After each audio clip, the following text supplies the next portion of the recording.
네, 최근 지구온난화로 인해 폭염이 많이 발생했는데요. 작년만 해도 인도와 파키스탄에서 시작된 폭염이 유럽에 기록적인 폭염을 가져왔습니다.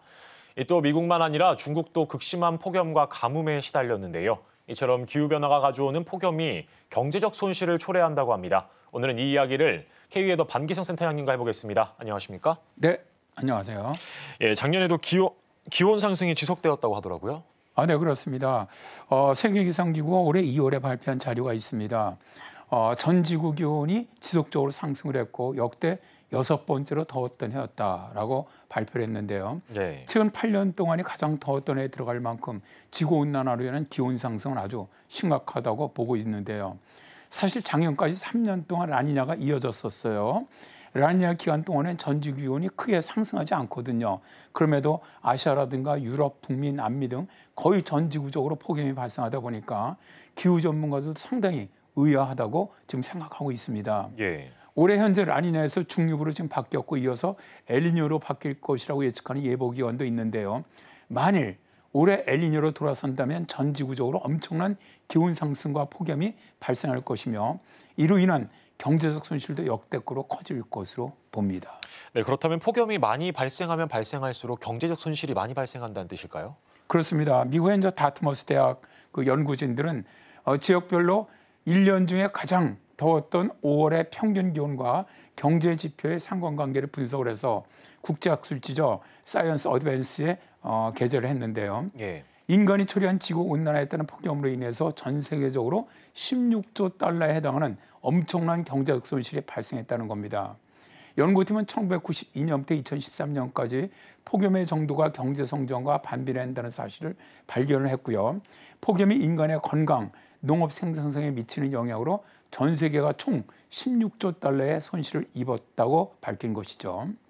크리스토퍼 켈런 다트머스 대학 연구원은 매년 가장 더운 시기에 기후변화 적응 조치를 취하면 경제적인 이익을 얻을 수가 있다. 적응 조치에 지불된 금액은 아무것도 하지 않았을 때 지출되는 비용과 비교했을 때 평가해봐야 한다라고 말하고 있는데요. 기후변화에서 적응이라는 것은 기후 상태의 변화에 따라 적응하기 위해 생태계 혹은 사회경제 시스템이 취하는 모든 행동을 말합니다. 저스틴 맨킨 다트머스 대 지리학과 교수는 그간 극심한 고온이 경제 성장에 미치는 영향에 대해서 평가한 적이 없었다. 그런데 연구를 해보니까 기후변화의 실제 비용은 지금껏 예상해왔던 것보다 훨씬 높았다라고 주장을 합니다. 예, 그런데 폭염으로 인한 경제적 손실도 이 선진국과 저소득국가의 차이가 있지 않습니까? 아무래도 이 선진국은 이 폭염에 대비할 수 있는 인프라가 구축돼 있으니까 좀 유리할 것 같은데요. 그렇습니다. 이번에 이제 이 다트머스 대학 연구에서도 이러한 내용에 대한 연구 결과가 나왔습니다. 예. 폭염으로 인한 경제적 손실은 저소득 국가에서 더 큰 것으로 나타났는데요. 상위 10% 국가에서는 폭염으로 인해서 국내 총생산에서 평균 1.5% 손실을 입은 반면에 하위 10% 국가에서는 평균 6.7%의 손실로 4배 이상 더 많은 경제적 손실을 입었다는 것이죠. 이런 것들은 기후 불평등을 보여주는 사례라고 할 수가 있는데요. 기후 불평등은 선진국의 무분별한 개발도 촉발된 기후변화의 피해를 저소득 국가가 입는 현상을 이야기하는 겁니다.